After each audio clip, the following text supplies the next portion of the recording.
Hi viewers, চলে আসলাম আপনাদের মাঝে নতুন একটি ভিডিও নিয়ে। দেখুন ভিউয়ার্স, এখানে আমরা ফেলেনের ভিতরে খুবই চমৎকারভাবে একটি সিলিংয়ের কাজ করে দিয়েছি। প্রতিটা গ্যাপে গ্যাপে সিএনজি জালি হবে, গ্যাপ ফাঁকা কোথাও দেখতে পাবেন না। মাস্ক মেডেলে ফ্যানের পয়েন্টেও আমরা একটি রাউন্ড করে দিয়েছি, এখানে অবশ্যই একটি সিএনজি জালি হবে।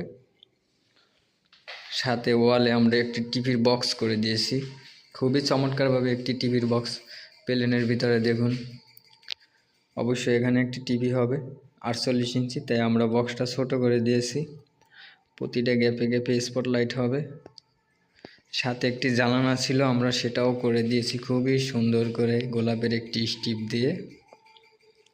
দেখুন গাইস, আপনারা যদি এই ধরনের কাজগুলো আমাদের ধারায় করিয়ে নিতে চান তাহলে অবশ্যই স্ক্রিনে দেওয়া নম্বরে আমাদের সাথে যোগাযোগ করবেন। আমার পাশে থাকার জন্য আমার চ্যানেলটি সাবস্ক্রাইব করে দিবেন। সবাইকে অসংখ্য ধন্যবাদ, ভালো থাকবেন।